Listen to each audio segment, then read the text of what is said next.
What's up guys, welcome back to another video. Friday afternoon. I am here at the shop with the DTF printers. If you guys did watch yesterday's video, you know that we made some cleanup, some improvements, some operational improvements, everything like that, and we are going to be finishing up that today. And then at the end of this video, make sure you guys stay tuned because we're going to be doing a grand tour of everything, kind of showing you the things that we're doing, the mindset behind why we're doing that, and how we are hoping that it will improve efficiency in our DTF print shop.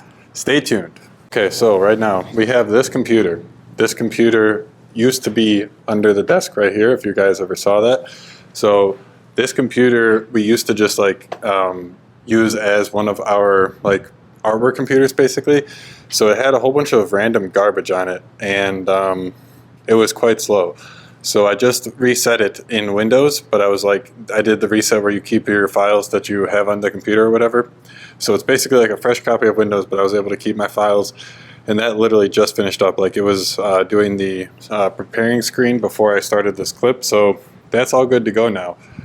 I am planning, so again guys, just bear with me. Everything is in organized chaos right now, but it'll be shaped up by the end of it. So my plan is to put this computer, move it under the desk here, and then move those monitors, because it is a monitor arm, so there's like a mount for another monitor. I'm going to grab the monitor that I have in the car and throw that on there, so we will have two. So I'm going to move the monitors also over to here. So this will kind of be like a artwork quality control station in our print shop, where we can then, as the orders come off of the DTF printer, just like go right behind us. For all three of these DTF printers, it'll be super easy, just like a small little walk for number 4. But for these three, really easy, right there. Just like turn around after you cut the file from the DTF printer, boom, come to this table, load in the line item, scan the barcode, whatever, and pull up the artwork, confirm that everything looks good and whatnot. So I've been talking about having kind of like a QC computer for a little while, and when we were kind of making all of these organizational improvements, I stumbled upon that computer that I, in all honesty, completely and utterly forgot about. So that'll be perfect. I don't need to buy any new computers. That computer honestly is decent. Like 5-6 years ago, that computer would have been a beast. It has like a 1070 Ti in it and a 6th generation i7, 16 gigs of RAM. Obviously not anything by like today's stretch, but like 5-6 years ago, that computer would have been screaming. So it'll be perfectly fine for what we need it for now, which is essentially just like a big glorified web browser. We don't need to do any maybe some Photoshop work, but we don't need to do any program heavy, anything intense on it. And if we do, I mean, it's still got a 1070 Ti in there, so that GPU is not a slouch by any stretch of the imagination. It's just the CPU is a 6th gen i7, so that's pretty old. It's actually older now. So I think Intel is on their 14th gen processors. So that's pretty old. At least 8 years old this computer is, which, I mean, honestly, saying that out loud, that's pretty weird. I don't really think that computer is 8 years old. This was honestly one of my first big purchases as an adult, and was getting that computer and kind of building that computer. But yeah, that's what I got going on right now. I am going to be moving that over, but actually I thought that was going to take longer than it did, so I was going to work on something else, and that's why I wanted to start the vlog, so that I could show you guys, because I thought this was pretty cool. So yesterday I was talking to you about these patch cables that we use to connect the printer to the computer. So this is the actual LAN patch cable that comes from the DTF printer, goes down and actually connects into the computer. So as you guys can tell, right here, not much slack. And if you wanted to, say for example, walk over to the DTF printer and check a print, well, right there, that's kind of getting in your way.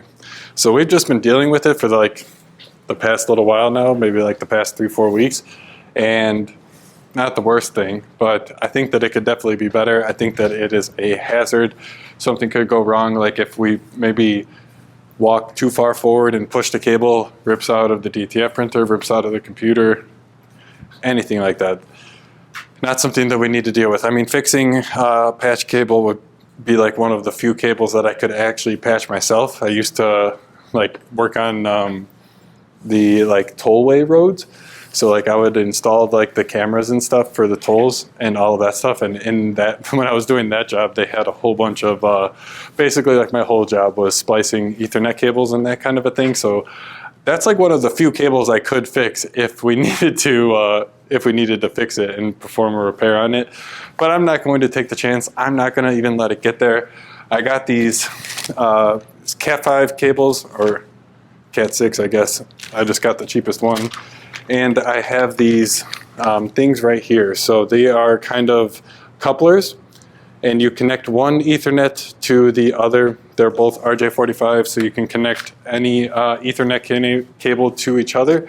And then that allows you to make what would be a 10-foot cable, and you combine it with another 10-foot cable, a 20-foot cable. And from what it's worth, I haven't noticed any like degradation in speed, quality, anything like that from the coupler. So it works just as intended. I'm going to use that to extend the Ethernet cable that I have on the DTF printer here, so that one, we have a bit more slack. Two, I can route the cable underneath the dryer so that it goes up to the printer nice and easily. And then three, I don't have a number 3. I'm going to get started on this now. All right, so here I am down behind the computer. I have an idea to kind of fish through the line rather than having to actually run it through myself. So I'm just going to try and connect the two Ethernet cords here. So I have the new one here already. Where am I? I have the new one here already on the coupler, and then let me turn you guys just a little bit more. And now I just disconnected the Ethernet from here, from the old. This is the actual line right here that is going to the computer from the DTF printer. So this is the one that's actually connected to the DTF printer, and I'm going to connect the new line to this now. And my hope is that I can just kind of pull it through, and then use that as a way to kind of get the cord exactly where I want to underneath the dryer, so that it's like not getting stepped on and not in the way. And now this is the new side of the cord, the one that I just bought, and I can go ahead and connect this to the the computer for the DTF printer. And now let's try and fish it through. All right, guys, bada bing, bada boom. There we go. Now we can come completely up to the DTF printer without having to worry about that cord anymore. I got it ran under the dryer. That fishing thing worked pretty well, and I was able to get it exactly where I wanted it. Kind of got the coupler hooked onto the little like hooks for the plate heater on the dryer, and that way that just kind of keeps it up off of the ground. These things are like, I mean, I don't know. I don't think anything would happen to it, but why take the chance and leave it on the ground? As you guys might know, there does, like, you can have the oil residue on the ground over time, some powder, things happen. So better to just get it up off of the ground. Now the only thing kind of under the dryer is the actual wire itself, no connection points. So I think that'll be more than fine. We won't have to worry about that. And everything looks pretty good. I'm happy that I did that for number 3. So I just have to get that done for number 4 now. Number 4 is in the same situation, and this one you can kind of get a better idea of the taut line going to the printer. So this one I'm going to get wrapped up as well. You can do it nice and quick. All right, got that other cable done. So now I'm going to switch gears to the computer. I got the monitor disconnected, so I just need to move these monitor arms to that desk. I'm going to put them, I think, right here. I think this is probably going to be the best spot for it. That way that we can kind of use it from, if we're needing it for reclaim, we can use it for that. If we are needing it for this, we can just easily, like, the monitors are on swivel, so we can turn the monitors whichever way we need and just, like, I don't know, grab the keyboard, grab the mouse, that kind of a thing. I think it'll also be good too because we have this as kind of old thing. So we used to use the rollers as we as the prints came off of the DTF printer. But we since use our system now for getting the transfers off of the printer when they're done being printed. So we don't really use this anymore. But it would be pretty nice to be able to just like unroll things here. Maybe we could use it for gang sheets. That could be something if we do have like, because we get sometimes orders where it's like 30 22 by 60s, and if those are all in one row, that would be kind of nice to be able to use that to unroll them and QC them on the computer right there as they come out. So I'm going to leave that for right now. I can always take it off. It's literally just like on there by a clamp, and like, so if I wanted to take it off, just simply unclamp it, and that would be whatever. So, and obviously it's not taking up the most room, but we'll see how that goes. Kind of play with things. All of this is going to be like something I want to play with. I'm not saying by any means that this is like the perfect way, the way to do it. This is just the way that I'm going to be trying it. I am trying to think of things as much as I can when I'm doing it, like trying to plan out the process in which like things, like how it would be used. You know what I'm saying? I'm printing DTF transfers on computer number 3. Is any of the things that I'm doing going to interfere? Is it going to make it harder to actually get the film? How about loading the film? Is that going to make any problems? All of these things I'm just trying to consider now so that when we actually are using them in our busy season, things are going hard and we don't have time to keep up with these like little minute details, that things will just keep on happening because it's easy to do it the way that it is. That's my goal, at least. Hopefully that makes some sense to you. But let's get this guy moved. Shouldn't be that big of a deal. Once I get it moved, I'll go ahead and throw the other monitor on the arm, and we'll get the computer moved. This shouldn't take too long. All right, so before you guys comment it, why do you need 2 monitors? I'm asking myself the same question. I honestly don't know if I do. I don't think that there really would be a scenario in which we would need 2 monitors. I'm sure that we could think of a workflow that would incorporate the use of them both. But as I'm actually back here right now, I just realized that these things can really go in any direction. So like if we wanted to do something like this, possible. Again, what workflow is actually going to utilize this? None currently. All right, let's continue moving over the desktop.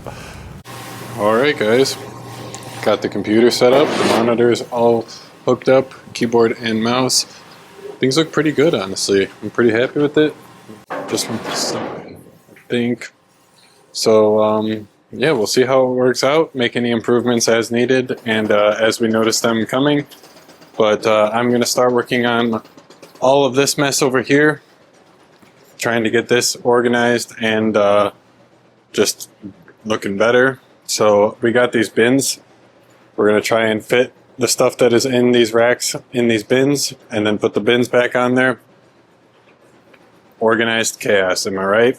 We also have these larger ones, but we'll see what to do with those. We got them because of the shirts that we used to keep over here for like testing screen prints. That bin actually fit all of our blanks because we did go through it and throw away a good bit of blanks. So now we basically just have 2 different like light and dark different t-shirts separated in there. I guess I could show you guys. It would probably be easier than just telling you do what I'm talking about. So yeah, we have some hats in there, but this is just a water bottle. And then over there we have the light t-shirts, and under the hats you have the dark t-shirts. So whenever we need to do a test on an actual t-shirt, we can go in there and grab one, and then we can, if it's like white ink, easy, grab the black shirts.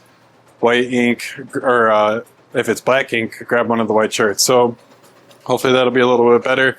As I just did that, I kind of noticed that like if I go in there when I'm screen printing, I'm probably going to be moving around and rushing, and I might just like go ahead and grab one, and then that might throw everything out of it. So I should probably put the t-shirts on top of the hats, because honestly those hats are just extra. I don't think I'm ever going to actually use them. And then put the t-shirts on top of that, because those I actually do plan on using. So I'm going to get started on this though. Michaela has the DTF printers up and going. Got to get the actual work for today done. So Michaela has DTF printer number 1 and 2 up and running, and then we'll save number 3 for if we need it today. But yeah, got the orders that we need to get printed loaded up, and we'll head to UPS when we need to. It's almost time, probably another hour and a half, and then we'll be able to go to UPS. But yeah, I'm gonna get started on this right now, and I'll set up a time lapse. Just a side note, if anyone wants this 15 by 15 Fancier Studio heat press, you can have it for free. Just one kind of problem, and that's that it doesn't turn on, or it doesn't heat up anymore. I really don't know what the issue is. I probably only put like 100 presses, not even that, on this thing. Other than that, it's like brand new, and it just, I think if you guys go back to my vlogs like a year and a half ago, you'll hear me talking about it. But yeah, it straight up just doesn't heat up. Might be a simple fix. If any of you guys want it, you can have it for free. You can come and pick it up in Houston, or email me. And I mean, email me either way. If you're going to come and pick it up in Houston, email me and set it up, because we're not open to the public. But if you are like in the US somewhere and you want to send me a shipping label that you already bought for it, that'll work too. Just email me and we'll figure it out. I don't know what I'm gonna do with it though. I don't want to keep it anymore. I was gonna keep it, but then I'm like, why am I keeping it? It's literally not working. I'm never going to use it. I don't know. So if you guys want it, I'll give it maybe like 30 days. And if no one responds within 30 days of this video posting, I'm throwing it in the trash. All right, guys, time is 5:45. We're looking pretty freaking good, man, if I do say so myself. I am quite happy with the progress. There is just one last thing that we need to do, and that is that shelf over there. That shelf, I mean, it's really just 2 shelves. I think we can do that in like an hour. We just have to go to UPS. So it's a Friday night. I think we're going to leave this for another time. I think I've done all the cleaning that I have in me for today, and but whatever, we'll leave it there. And I'm really happy with the progress that we made on all of the rest of the screen printing area. Looks pretty freaking fire, if I do say so myself. Just adjusted a few things with the actual screen printing press, and shifted them around to make things flow a lot more easily. We shifted the shelves over a bit, so now I can easily walk between here. Before, we used to not be able to. And then once we get this auto back up and running, we can just slide the table over when we need to use it for production, slide it back over when we're not going to be. But yeah, that's that for right now. I'm pretty excited to get out of here. We got to get these packages dropped off to UPS and get that other package dropped off to FedEx. I'm not sure what to do with this area over here. It's kind of like far and away from everything else. I think for right now we're going to use it as it was originally intended, and that's going to be like an ink mixing shelf. So we would use this as kind of like a sacrificial shelf where if ink gets on it, it's not the end of the world. And then basically we would make it so that ink only ever touched this shelf. We never had it on anything else. And like this table or that table, we would not put ink on that. That way, t-shirts would never go on this table, but t-shirts could go on these tables, and that way we could be sure that we're not having any like little drops of ink that might transfer to the t-shirt and ruin a batch of t-shirts, ruin a t-shirt, whatever it is, that kind of a thing. So hopefully this way we can have like a wet, dry area, and the vision can stay that way as it was originally intended. But it's changed a lot. Our shop has changed so much from how we started. But yeah, I'm glad to see where things are right now. I think it's made a lot of progress. Can't wait to see what comes next. If you guys did enjoy the video, thank you so much for watching. If you want to see something else from me or Michaela, please let me know in the comments. If you have any suggestions on like anything that we can do to make some little improvements here and there, please drop it in the comments. If you're like, oh, you need to do this, drop it in the comments. I'd love to hear from you guys, but for now, that's going to do it on this video. Thank you so much for watching. If you made it this far, hit the subscribe button, and I'll see you next time.